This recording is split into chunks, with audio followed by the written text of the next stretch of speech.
It's okay. I appreciate it. I'm never an early adopter. I'm sure you are. And I don't know, when people bring like our tech guys, Hey guys, how are you? What is it called? Oh, the new one, the Amazon. The Echo? One? Yeah. Echo. I was like, wow, that's pretty cool. I'm on after you guys. I'm just gonna. No problem. Beer tank. Sounds good. I will endeavor to be done exactly on time. Because I hate it when people do it to me. Well, we have a 5-minute turn. It's like Yeah. so like. I've had 5 cups of color coffee today, so it might be a little bit. Oh, you're good. Okay. And what are they? Can I just take a quick peek here? So this is set up. This is it. So this is my laptop. Your slides will be on. They loaded your slides yesterday, but they said you can use your own machine if you want. Oh, Like, really? there's font issues and stuff. Yeah. So normally, what are they using? This is the. Oh, that's it. Oh, that's my phone. Oh, Tech guys are there. got it. So if you want to check it out. Yeah, no worries. Okay. Thank you. Break a leg. Who's your leg broken? You practice martial arts too?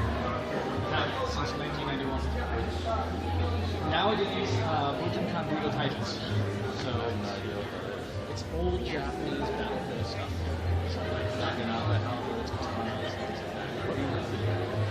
I actually couldn't do it. Well, that's your opinion. Yeah, exactly. Awesome. Karen wants a picture of us. Okay.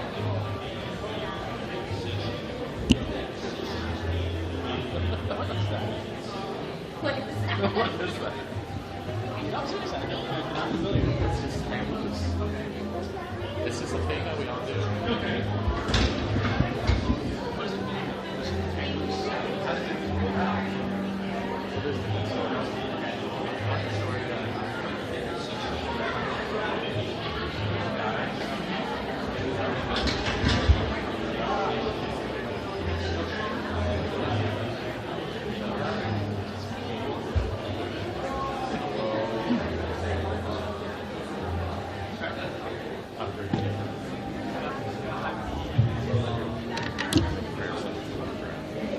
Ladies and gentlemen, please be seated. We will be starting soon.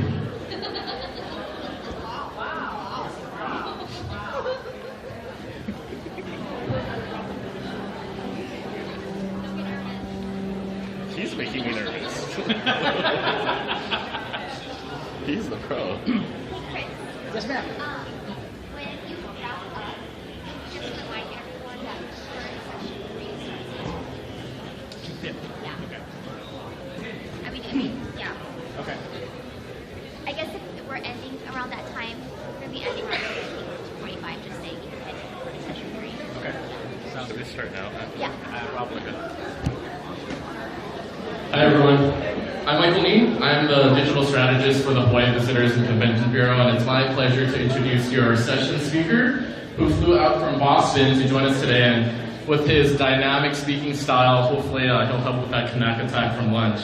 So Christopher Espen, he's the Vice President of Marketing Technology at Shift Communications, and he is the co-host of Marketing Over Coffee podcast. He is a Google Analytics certified professional and a Google AdWords certified professional.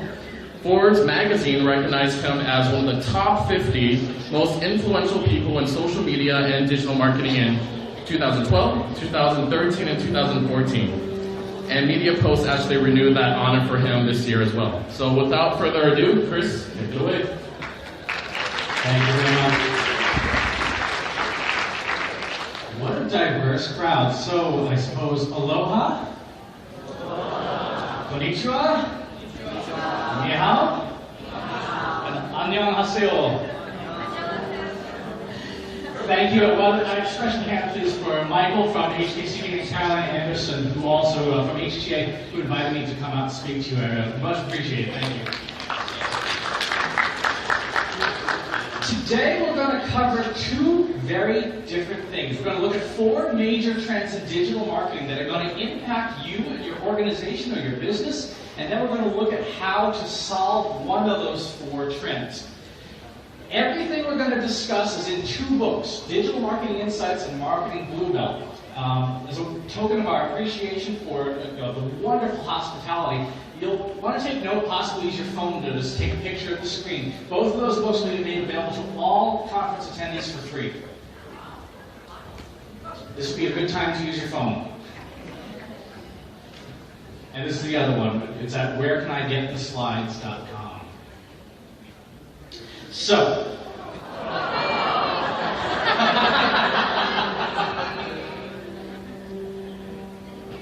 all right. 3, 2, 1.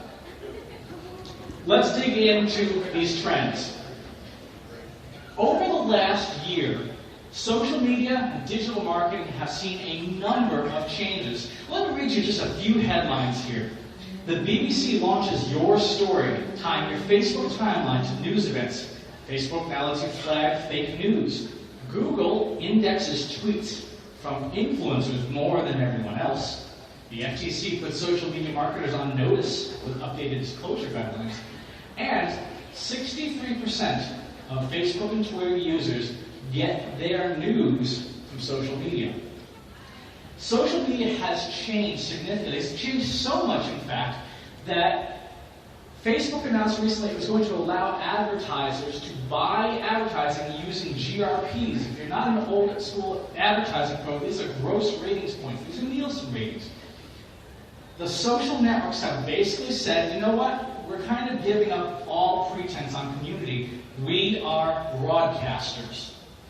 What does this mean for you and your organization? If you only have one social media strategy, which is go out and engage and talk to people and sort of nurture your community, you're going to miss this trend. It's going to pass you by and you're not going to get the kind of audiences you want. How many people here, out of curiosity, administer a Facebook page on behalf of a brand? Okay, most of the audience. Keep your hands up. How many of you have been happy with the reach that you've been getting on Facebook? Okay, like 2 people left their hands up. There's a reason for this. Facebook wants you to pay. They want you to pay out because they are now broadcasters. So what you will need to do is split your social media operations into 2 pieces. One, at the middle of the funnel, are the folks who are nurturing the community, who are engaging, having conversations, the things that we traditionally associate with social media. The second thing you will need to do is create a broadcast social team. This is a team that sits at the top of the funnel. What do? They are responsible for media buys. They are responsible for identifying audiences. They are responsible for running demographics. These are all things that you would see in any other broadcast advertising and media buying position. If you don't do this, what will happen is that your reach will continue to go to 0, which is unfortunate, and social media will not work for you. If you haven't had a chance to try this yet, Google has published a tool called the Online Customer Journey. And what it allows you to do is plug your industry. Maybe it's travel and tourism, maybe it's hotel and hospitality, maybe it's airline and transportation. You put it in their tool, and they will tell you, on average, what tools should come in what order for your marketing operations so that you can make good decisions. Anytime you see display or paid advertising, you're going to want paid social media to be there. So that's trend number 1. Broadcast social. Trend number 2 is what we call video games. Every social network has gone to adding video, and a ton of other sites too. Here's just a few headlines. Twitter enables videos on websites by embedding. Twitter jumps into the autoplay game. Periscope knocks out Meerkat. YouTube's PewDiePie made $7.4 million last year. It's not bad for a guy who plays video games. And Facebook video source passed 4 billion daily views. Video games, the idea that video is an integral part of your digital marketing, has never been more true. But what we have a tendency to do as marketers who have not enough time and certainly not enough money is we kind of do a one-size-fits-all thing, which is a critical mistake. Look at the individual video platforms and their specialties. Twitter's properties, Twitter, Vine, and Periscope, they focus on now. They are the news of now. They want us to let people see what's happening right now. Some of you might be periscoping this talk. Hi. YouTube, for example, has the most advanced features available to us as video marketers. They do things like virtual reality simulations.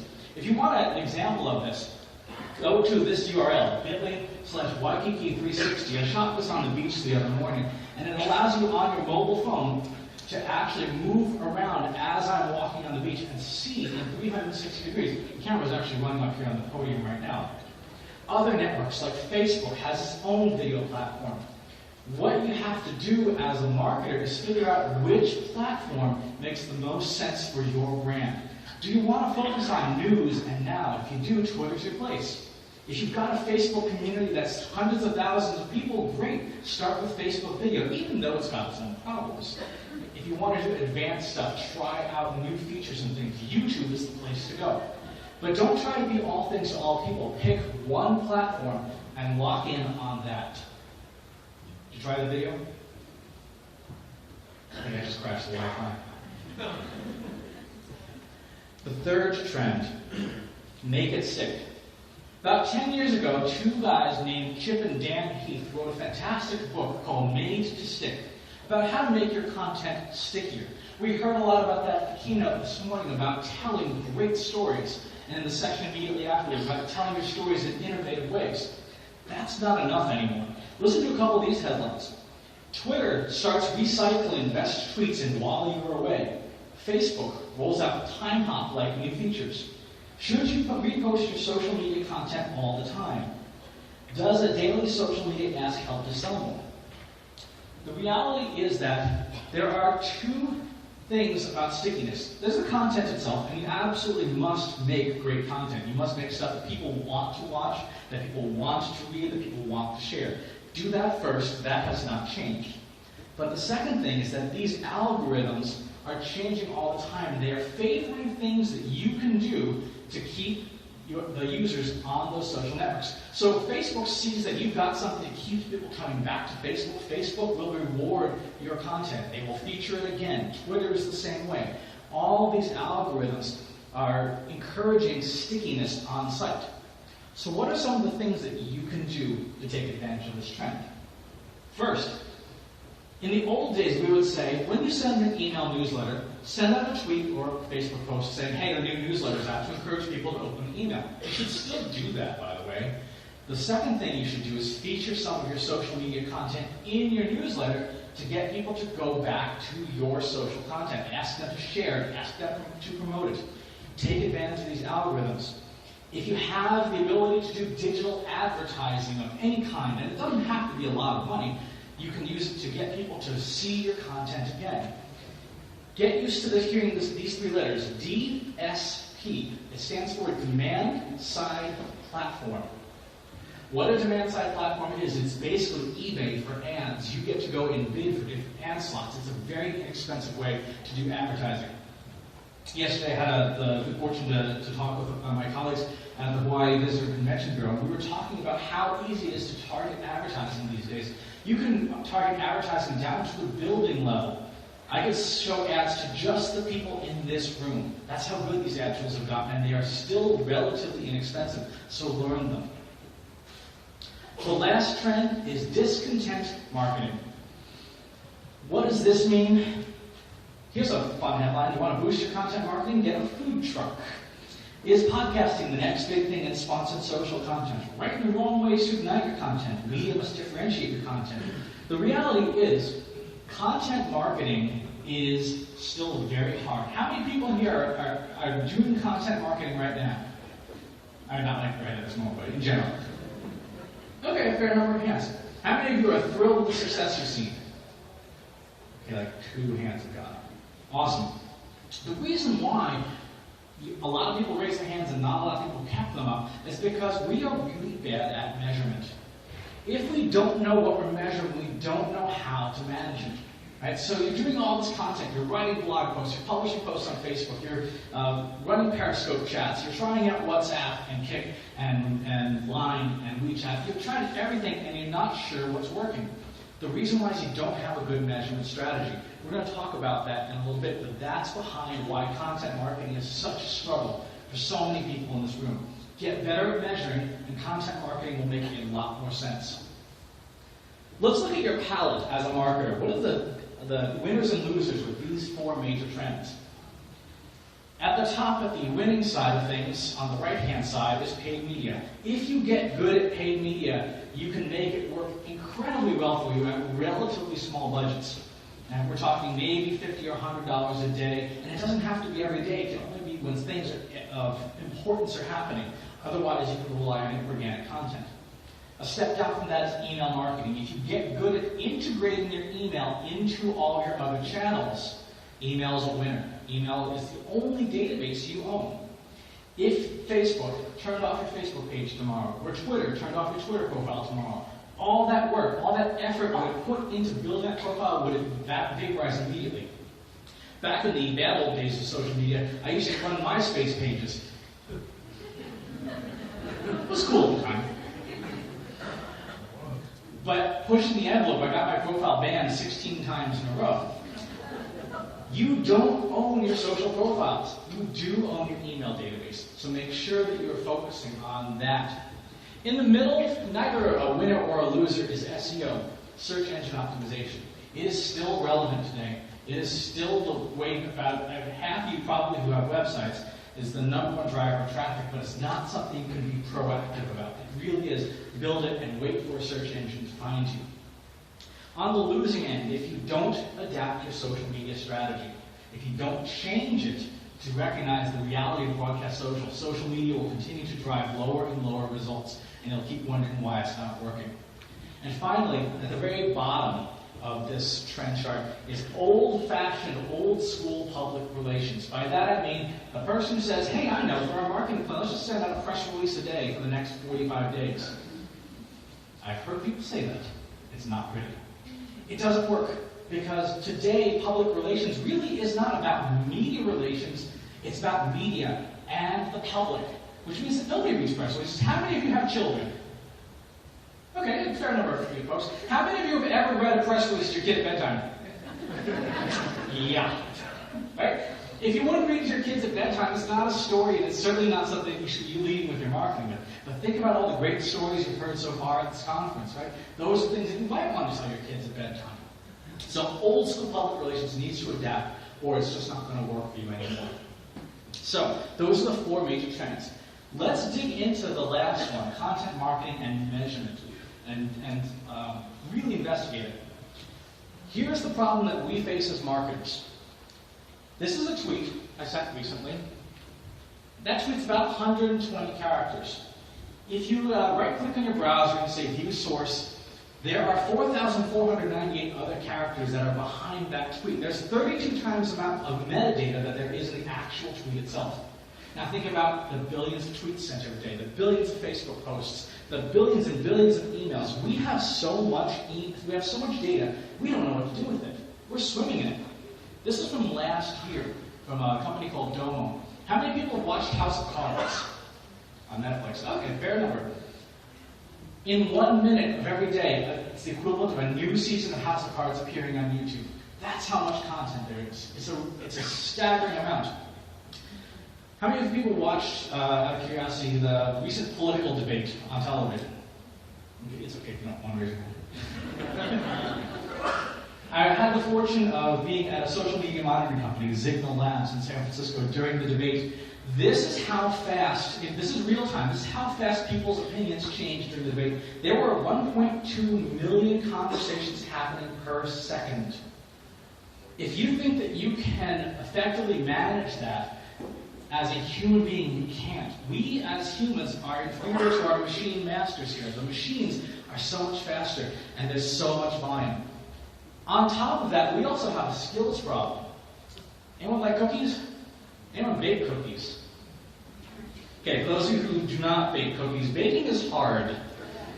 Baking is really hard. If you screw up one thing, you end up with wild variations. And if you screw up really badly, you end up with a brick instead. Modern marketing is like baking.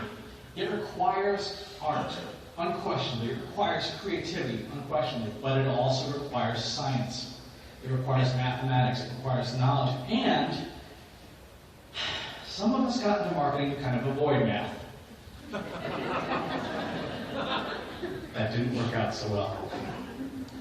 So what are we going to talk about in this second section? We're going to talk about a blueprint that you can use to apply to your marketing, to your digital analytics, to your social media, anything. This applies to any data, this framework we're going to talk about, any data at all. If you own a surf shop and you track the number of surfboards you rent on a daily basis, you're going to use this framework for that. If you operate a hotel and you're tracking heads in beds, you can use this framework for it. If you're an airline, you can track the number of filled seats. You can track social media likes and followers and tweets and all that stuff.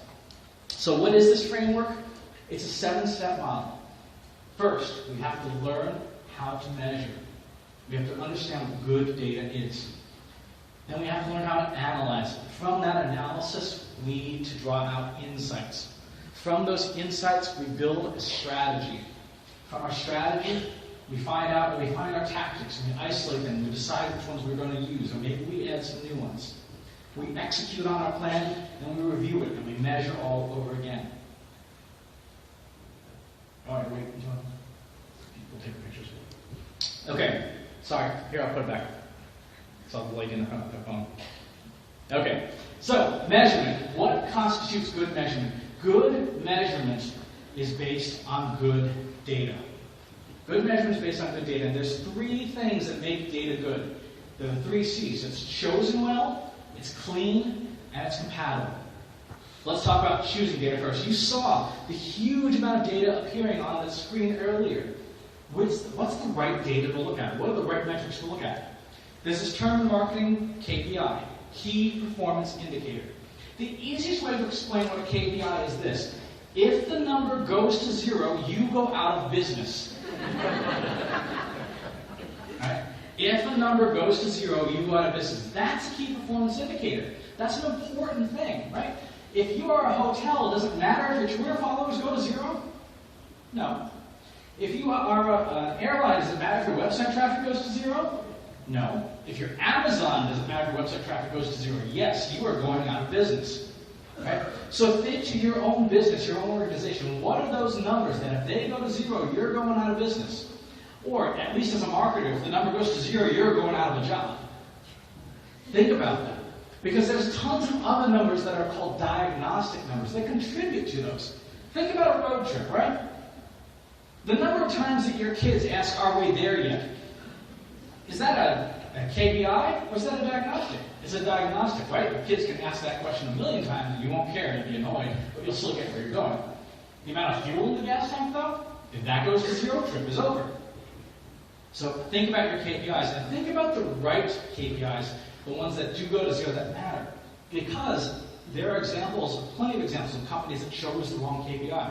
This is a company, for anyone who's under 30 in the room, Blockbuster was a video rental company. They rented videos, which at the time were large plastic cassettes about yay big.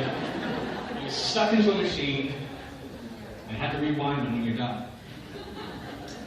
Blockbuster paid attention to how many stores they had. Blockbuster paid attention to how many videos they rented, but they didn't pay attention to how people watched video. Right? Their KPI, they missed the KPI. And as a result, Amazon and Netflix and Hulu and Roku and all these companies ate their lunch. And now the remaining few Blockbuster stores are actually Sprint stores now. We can buy a mobile phone to watch the videos that Blockbuster once would have rented. That's what happens when you choose the wrong KPI. So choose carefully. Use that test. If it goes to 0, do I go out of business? The second aspect of good data is that it is clean.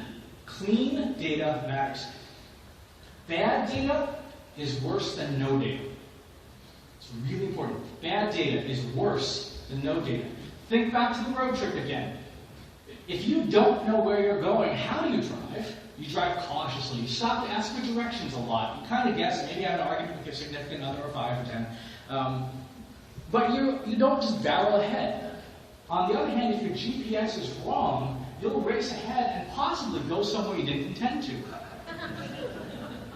Not kidding, this is from Google Maps a few years ago. When asked to plot a driving directions between Kansas and Tokyo, step 27, kayak across the Pacific Ocean. Be sure to stop in Hawaii. that data, if you followed this, you'd be like, wow, that's going to take me a while to get there. Now, to their credit, the Google Maps team has since added some logic that says you must buy an airplane ticket. You can't get there by kayak. You can, but you shouldn't.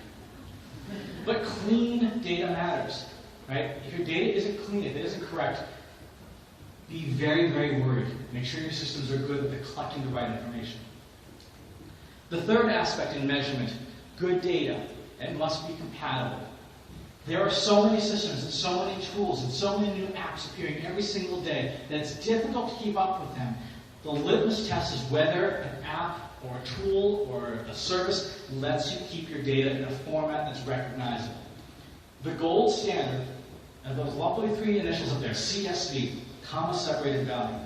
If you are evaluating any social media tool, any digital marketing tool, anything at all, and it does not let you take your data out, walk away. Walk away from that vendor because they want to lock you in and hold on to your data. Right? So make sure it's clean, chosen, and compatible. That's the basis of good measurement. Okay, so we've got the data. That's terrific. What are you going to do with it? Analysis is about answering the question, what happened? It actually comes from Greek, from roughly means to loosen up, to unloose, to set something free from your data. Data by itself is unhealthy, so we need techniques to analyze it. Let's look at three basic techniques today. Visualization, derivatives, and moving averages. For those of you who are not expecting a class, mostly the students, sorry.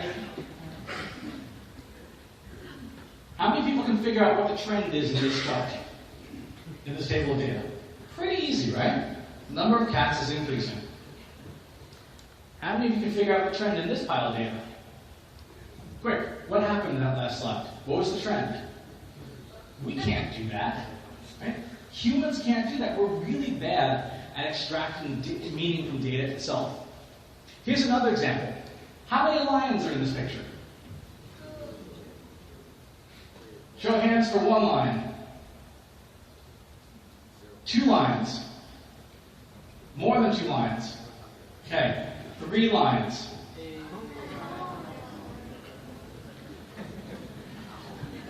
Look again. There it is.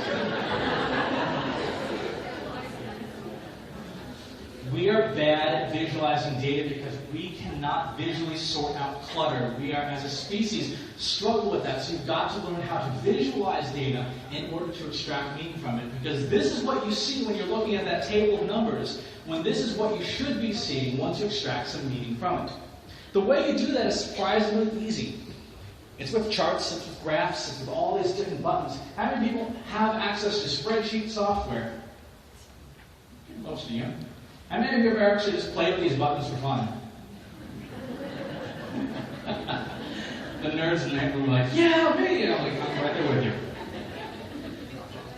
But if you don't understand the power of these basic tools and how they tell you to extract information and data, you'll forever be looking at numbers that don't mean anything. So think about it. A bar chart tells you what changes over time. That's basic, right? Put enough bars on the chart, you end up with an area chart because it all just kind of gloms together. Get too much of that going on, and eventually you want to take away all the clutter, and you end up with a line chart. They all explain changes over time. Pie charts tell you how the percentage of the whole works. By the way, please do not ever make the sin of putting three pie charts together to show comparison. It's a stupid way of doing it. Scatter plots show you relationships, and we'll talk a little bit about that in just a second. But play with these tools. If you don't know how to use them, if you don't know what each chart means, please go take a free course on any of the free courses places online and learn the basics of charting because it will save you so much headache. The second tool are derivatives, not calculus derivatives, just deriving information. This is where I work, and this is the airport that's nearest to me. There's a certain number of miles apart. That's a piece of data. But what it doesn't take into account is change, how that data changes over time. Right? So in this little picture here, I've got 2 different ways to drive to the airport and 1 way to take public transportation. Time is so important. If I have 45 minutes to get to the airport, which of these methods can I use? Well, I can't use public transportation. It's going to take me 51 minutes. Those 2 positions, those individual pieces of data, don't mean anything until we see what has changed. That's what a derivative does, is it lets you see what has changed. How many surfboards did you rent today? How many surfboards did you rent yesterday? How fast did that change? How many beds were filled in your hotel today? How many beds were filled in your hotel a year ago? That's change. Change is one of the most important things you can do with your marketing data. Here's why. If you don't know how fast things can change, you can't plan for the future.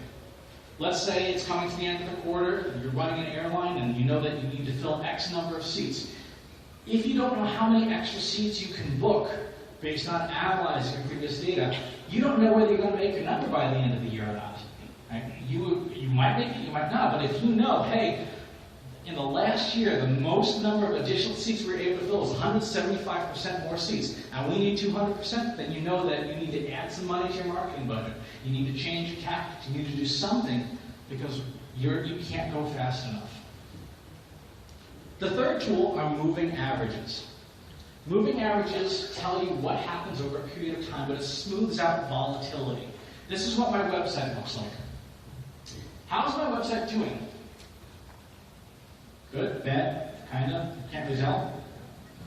If I smooth that out by doing a moving average, which is in the book, by the way, this is what it really looks like. And now I know how my website's doing, and I'm probably looking for a new job. But if you don't have that tool, you can't see through the clutter, because even in some charts, there's a lot of clutter, so you need to be able to diagnose that. If you want to get really clever for the math nerds in the room, you can plug multiple moving averages together and see trends and get a sense of momentum. Again, very, very advanced thing to do, but something to think about. So, you have your data. You analyze it. You now know what happened. What's the next step? Insights.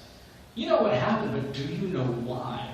Why did these things happen? Insight is about looking inside. Anytime you present data, what you're probably going to be asked is, okay, what are you going to do about it? If you know what happened, but you don't know why, you can't answer that question.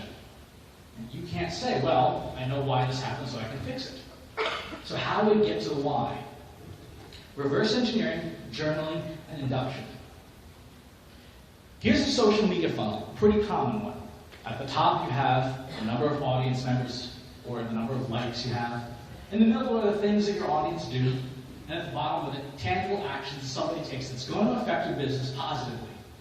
In the martial arts, one of my teachers said, if a technique is screwed up, if something is broken, the reason why is you did something wrong in the immediate previous steps. You move out of the way of a punch, and bang, get hit in the head. Well, maybe you didn't move in the right way, or you bent your knees enough, but you did something in the immediate previous step wrong. We apply the same principle to any process in marketing. Once you start putting those numbers here, start where the number is most broken and look at the immediate previous steps. So, if you had a social media chart and you're just not getting anybody to share your stuff, look at the immediate previous step. Are people engaging? If the answer is no, then you need to fix that in order for the next step to happen. Take a look at your entire sales and marketing process, right? If you're a hotel chain, you go all the way from website visitors down to heads and beds. And along the way, there are things like prospects and leads. There are things like website browsers and people who like you on Facebook. What's the step from beginning to end, and where is the number most broken in between? That's how you develop why. You can explain to somebody by saying the immediate previous step is broken. The second tool we use is called journaling, which is just a fancy way of saying take notes on things. The number of marketers who do not keep track of what happens throughout the year is staggering. Here's an example. This is a shot of my web analytics again. That big spike there is from Reddit. Somebody linked to a page on our website, and 10,000 people arrived in a day. None of them were qualified, by the way, but I made a note. Google Analytics, if you are not already using it, you should be on your website. Lets you put these little annotations beneath any of your data to explain things. So leave a note for yourself. It's a digital sticky note. When you go back for your quarter-over-quarter or year-over-year analysis, if you don't have those notes, you'll be scratching your head trying to figure out why something happened. But please, just use the tools, use Evernote, use sticky notes. Track what happens in your marketing, because you will need that to explain why. The third tool is induction, inductive logic. which is a fancy way of saying look for patterns. I was recently looking at a website for a client, and they didn't have any goals set. They didn't have any conversions or shopping cart completions. They just had some random data. And I said, well, this is kind of a problem. I can't tell you why things happen because you don't have any goals set. So what we did was we looked at a very similar company's website that did have goals, and I said, what's the relationship between the goals and all the other data we have access to? It turns out in this case, this was a financial services company, that the number of new users on their website correlated very strongly with conversions. If you don't have goals, you have incomplete or bad data, induction using common statistical tools is a way to try and reverse engineer to explain why and to make some strategic decisions. Now that said, the tools and the data themselves are not enough because you can have unexplainable things. Here's a funny picture of an elevator. Which floors are missing? 13 and 4. When I present on the mainland, people are really mystified that the 4th floor is missing. They don't understand it, right? They say, well, why is the 4th floor missing? Because they don't understand. In Asian cultures, that's the number 4 is just as unlucky as 13, possibly more. So if this were a data set in your data and you had data missing from it, and you didn't know why, and you can't explain it with your tools, look for those outside influences. Talk to a few of your customers. Ask them, hey, why didn't you buy X? Why didn't you buy Y? There may be hidden factors that can only be solved by asking your customers, what happened? So you've got your data, you understand what happened, you understand why. What are you going to do about it? What comes next?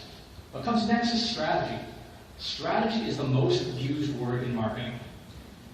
Ask 100 CMOs of 100 VPs of marketing what strategy means and get 315 answers. Here's the easy way to understand strategy. If you don't like math, it's not that easy. Strategy is goals times methods limited by time and resources. This is an important way to think about it because if you have no goals, you have no strategy. You're just guessing, you're just doing things for fun. Right? If you have no methods, if you can only do one thing, guess what? You don't have a strategy. You have a very poor one. If you have the right goal and the wrong method, you have a bad strategy. If you have the wrong goal and the right method, you still have no strategy. Right? So you've got to get both right. And there are limits. Time is a limit, and so are resources. If your goal is to not be hungry,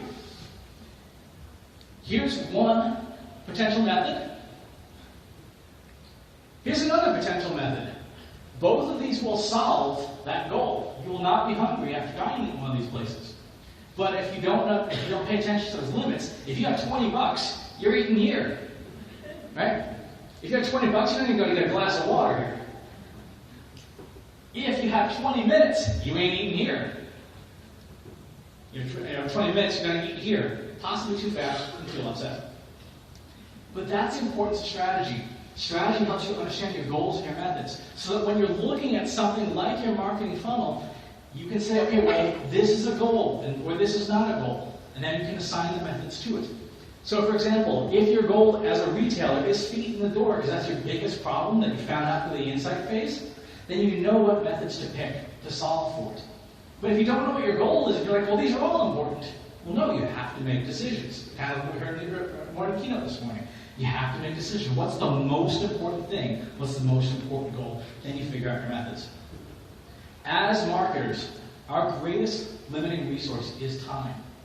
Because with money, you may not have a lot of money, but if you have 26 weeks to execute a campaign, you can get creative. If you have 1 week and the same $500, you are really in a tight jam. Right? It's like football. If it's 4th and 15, it's 4th down and 15, and you're in the first quarter of the game, you have a lot of freedom, a lot of choices to make. But it's not over. If you're in the last 10 seconds of the game and you're 4th and 15, you are really, really, really going to have to do something innovative to win. Right? Time is our greatest limiting resource. So you have your strategy, you know what you're going to do. How do you pick your tactics? You pick your tactics from your cookbook. If Strategy is the menu. Your tactics are your cookbook. Strategy is the menu, your tactics are the cookbook. The question is, how big is your cookbook? If you can only make mac and cheese, you are having mac and cheese for dinner. Right? If you can make a dozen or 2 dozen or 3 different recipes from memory, then you have a lot more flexibility. If you know that you should always, always, always put salt on tomatoes, because tomatoes have a natural form of glutamic acid when we combine it with salt, turns into monosodium glutamate. If you know that, then you know how to cook properly. How do you cook in marketing? You need to first know how big your cookbook is, and then know what you need to add to it. Here's how you find that out. Go to any major marketing website. This is marketingprops.com, run by a friend of mine. Go to the table of contents on the site. You see here a tremendous number of topics: ad copy, benchmarking, blog monitoring, book reviews, brand positioning. You name it, this page goes on like 14 more pages. This is an index for your marketing cookbook. So how many of these recipes do you know? This is your homework. If you have not done this before, if you've not audited your own skills, this is your homework. Look on any popular marketing website. Look at the topics of the categories, the table of contents. Identify what you know how to do and how well you know how to do it. Check those things off. And then, what you want to do is start learning. What are the things that you don't know how to do, but you're pretty sure are relevant to your industry, right? If you run an airline, is community management important? Absolutely. Is brand positioning important? Absolutely. What about big data? Big data is tremendously important. I was at lunch at a Google Analytics conference not too long ago, listening to some colleagues from United Airlines talking about how they're using big data. And it's astonishing just how much data airlines have. They know every single flight, how long it takes to get in, how much fuel it burned and stuff, and they are trying to figure out how to make use of big data. If you have a surfboard shop in Oahu, do you have a big data problem? Actually, you do. You just don't know it yet. So build out your cookbook. Start pulling this information together and identify what you don't know how to do. It will make you a better marketer. It will make you a more powerful marketer. It will make you a lot more marketable in the job market for those of you who are students.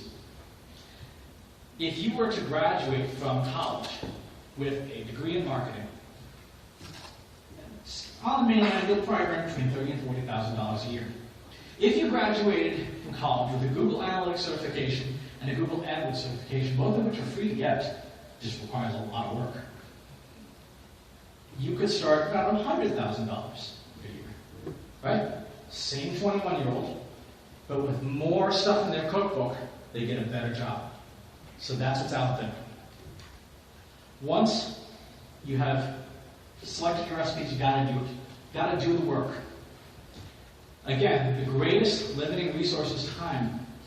Make sure that you have a marketing calendar, a marketing operations calendar. Because if you don't, you're just going to do things and stuff is going to sneak up on you. There are so many ways to know and plan ahead marketing. How many people have used Twitter's ads? Okay, a couple folks. If you go to ads.twitter.com, under the Tools menu, this is the fourth selection down, there's a little thing called Event Calendar. Twitter has a list, day by day for the next year, of every major event that it's tracked and that it might think you want to advertise against. You don't have to buy ads to use this tool. You can just look at it and go, okay, well, that's relevant to my business. That's relevant to my business. Hey, the Hawaii Food and Wine Festival is coming up. I should be prepared for that. Then you put that in your marketing calendar. You plan against it. You know when Father's Day is. You know when Christmas is. You know when Eid al-Fitr is. Put it on your calendar so that when surprises come up, you have a sense of what resources are already committed. If you don't do this, then an opportunity will come along that you cannot jump on, and you will be very, very unhappy. Finally, at the end of this process, you review. You do your measurements of the things you did, and you compare them, and that starts this cycle all over again. Right? That starts this cycle from the beginning. We have measurement, analysis, insight, strategy, tactics, execution, and review. If you get good at this, over time, this becomes a very short cycle. Sometimes as little as a week or 2 weeks. You're constantly iterating, constantly making your marketing better and better until you get to a point where you are constantly improving little by little and your competitors aren't. There's a Japanese term for this, Kaizen. It means continuous incremental improvement. This is how you achieve Kaizen in marketing. So a couple of scenarios. If you're a hotel, what is the things you're going to measure, right? Heads and beds is important, obviously. But so are things like foot traffic, so are things like visitors to your website. All these things have to be tracked. You analyze them, develop your insights, and choose your strategies, tactics, execution, and review. But you know what the KPIs are. You know what is important about your business. If you own a restaurant, what are the pieces of data you need to analyze? One of them is reviews. Right? Think about that for a second. How many reviews are out there? What do they say about you? Do some analysis on them. If you were to go out as a restaurant owner and copy and paste all the reviews that your restaurant has gotten on Yelp, for example, put them in a text document, and then feed them to any of the 20 or 30 word cloud tools out there, you're going to see certain words keep coming up over and over again. Use that information to guide you. That's your analysis. You can figure out why and develop a strategy that uses the words that your customers are saying about you. If you're an airline, that was me 2 days ago, think about the things that people are going to say about the experience they've had on your flight. What are the things in common? JetBlue does a fantastic job with what's called Net Promoter Surveys, where they ask after every leg of every flight, how was this leg? How was your trip from Boston to San Francisco? How was your trip on our partner Hawaiian Airlines from San Francisco to Honolulu? Rate it. Then they collect all the data and they can figure out which legs of their system are least working well. They can fix it.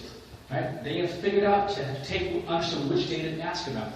If you are not already asking your customers for feedback and analyzing it, you're missing an opportunity, easy opportunity, to improve your business. So, we covered an enormous amount of stuff in 44 minutes. As I said, a lot of the content is in these 2 books. I encourage you to download them. They're completely free. They will remain free for another 30 days. But we are able to open up now for Q&A. There's a microphone in the center of the room. If you have questions, please get up, go to the middle room there, and ask questions.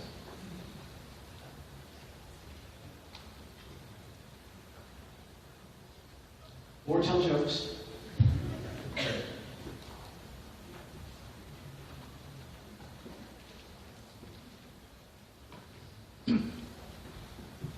Yes, sir. Aloha. Is this working? Yes. Okay. Scott Foster and Associates. The matrix that keeps changing on Facebook has been described to me as keeping us more in the firewall. Can you give us any insight on is that the term, maximizing the penetration of Facebook? The short explanation for how to get Facebook to work for you is to pay for it. Facebook has said very clearly, COO Sheryl Sandberg in the most recent earnings call said, we are making excellent progress towards converting free page users into advertisers, but we still have a long way to go. This is code for, we're going to keep turning the screws until you scream and get your wallet out. The good news is that it doesn't cost a lot to at least advertise to the audience you've got. The general formula that we have used for Facebook advertising is a penny for 2 likes. So if your page has 20,000 fans, 20,000 likes on it, at a penny for 2 likes, it's going to cost you about $100 a day to guarantee reach that audience with your posts.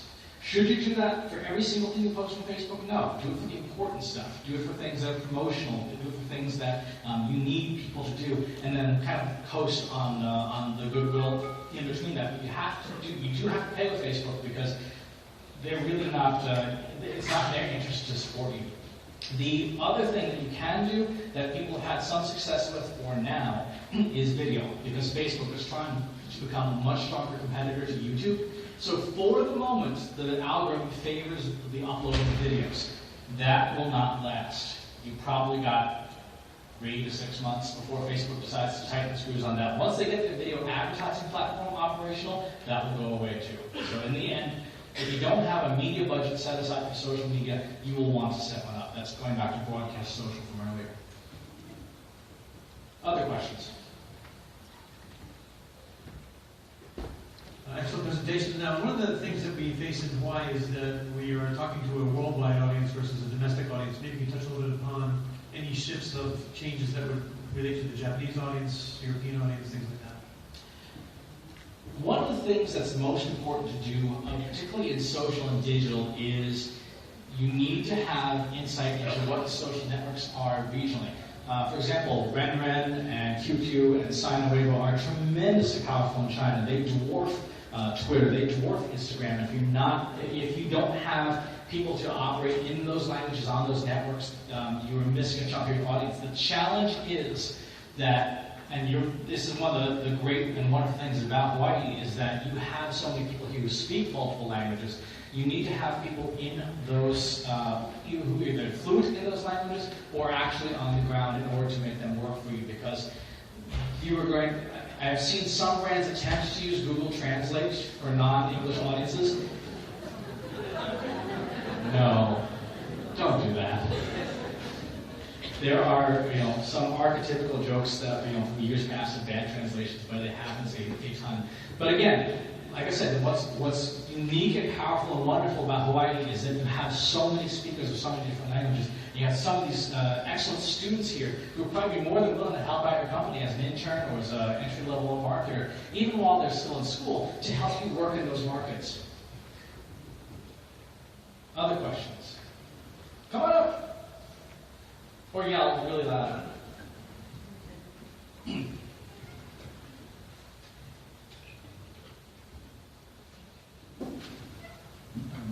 My name is Yuri Steinmetz from Ethiopia. There's two questions. One, in regards to you mentioned Facebook buying likes. Now, how realistic is this when you buy likes on Facebook that these are really people who can bring you business? I had actually tried this at one time, and I got so many likes from Indonesia, people who probably don't even speak English and wouldn't be interested in a product we were advertising. On the international outreach for a destination, Hawaii, for example, you mentioned the Chinese website. There's BK out there in Russia, who's quite prominent. How do you see marketing through these channels with automated messages, especially if you don't have the time or the resources to correspond in a foreign language? Thank you. Sure. On the first topic, never buy likes. It's a waste of your money. Not because you will get the wrong customers, but because Facebook's algorithm is predicated on a percentage of your audience seeing your content. The larger your audience, the smaller that percentage is naturally. And that means it gets tougher and tougher to get yourself seen. Sponsor your posts. Do not buy likes for any reason. It's just a waste of money. If you'd like to just give me your money now, I'll be happy to take it instead. Second, for automation, particularly on foreign language platforms, no, don't do it. If you see an audience like Russia, VKontakte, or Sina Weibo or RenRen, and you want to be there, but you don't have a ton of resources, again, look to your community, because there are plenty of people who would love some experience in marketing, people who are still in school, who would be willing to work with you to help in the languages of those communities, particularly in Hawaii, so that you don't have to make horrifying mistakes. At the very least, go to coffee with a college student in that target market and ask their advice. Okay, what's popular in your country? What's popular in that culture? Because there are probably tons of students at the local universities who would be more than happy to have you buy them free coffee. I think we have time for one more question.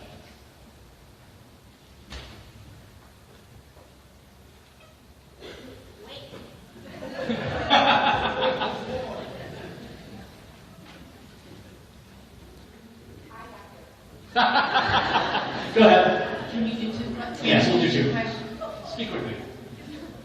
Here in Hawaii, one of the other issues that we have is that you have visitors coming to the islands that have guidebooks in their hand. Culturally, people also like print. Because all of us in the room have a budget, how do you combine print with social media pre-post arrival, so you offer the information at the different levels? Excellent question. The answer is, if you're going to do print, make sure everything in print is trackable, so that you'll use custom URLs, so that you can see how much pull-through you're getting. So if, say, you're Outrigger Reef, you have the Outrigger Reef URL, and then you have /1/10/P5 or whatever in your guides, so you can see what people are visiting. But more importantly, it's important to get to know some of these more advanced advertising systems. Google's AdWords, for example, or the DSP that I mentioned earlier, because you can advertise to people who are in the market. So, for example, if I had a surf shop on Puerto Beach in Hawaii, I could draw a line on the map inside the tool of people who are in Point Blue and say, hey, if you're in the area, I will show ads on their mobile phones, saying there's a special at my surf shop, come on down, 25% off. And I can show it just to people in that area without having to have a huge ad budget.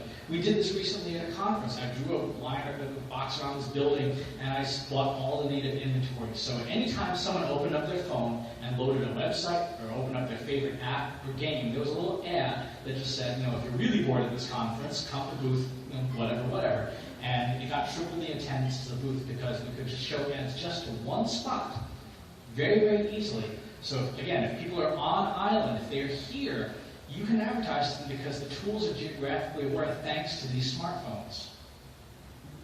Last question. You mentioned that we know our email databases are the one thing that we truly own, but at what point in time do you cut bait, or how long do you hold someone in that database who isn't active, or is it worth it to keep them in there forever even if they aren't active with your database? Excellent question. The gold standard in the email marketing industry is to keep an inactive content for 6 months. After that, stop sending them email because it does damage your deliverability scores with service providers, but do not throw them away. Put them into a separate database. Because one of the things you can do with social networks, Facebook and Twitter especially, is you can upload your email database to it and show ads on social media to those people. So even if they're not opening your emails, you could still reach a percentage of them. I recently loaded a 3 million list database to Facebook that had just no one was opening emails. So we separated out people who did not open for the last 6 months or older, put them on Facebook. Facebook said, hey, half of these email addresses are still valid, but they match up to Facebook accounts. Do you want to show them ads? We said, yes, let's show them ads. And we were able to still extract value out of the database, even though we weren't sending them email anymore. So it's a useful thing to do with that database. So again, I want to say mahalo to everyone who showed up today, to HBCB and HTA. Thank you so much.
But if you download the book, inside the book, So I can present from here because the screen it's going to be on the screen. Yes. There's nothing attached to it, so it's theoretically it can go anywhere. okay. Let's move it back a little bit. You okay? Yep. That's his camera. To a book, you mean? Oh, to a clothing brand. A clothing brand, all of it starts with your audience. Yeah, All of it perfect. starts with your audience. Because this Got is to where your I'm audience. going. Essentially, today you're becoming a publisher. Right? That's really, at the end of the day, what you're doing. So that's the first step. If you don't build the audience, then nothing else you do matters. If he has any budget for advertising, that's where you start. Is small-scale advertising, very little money, and then you can work your way up from there, sort of laddering up. So you get a few purchases in,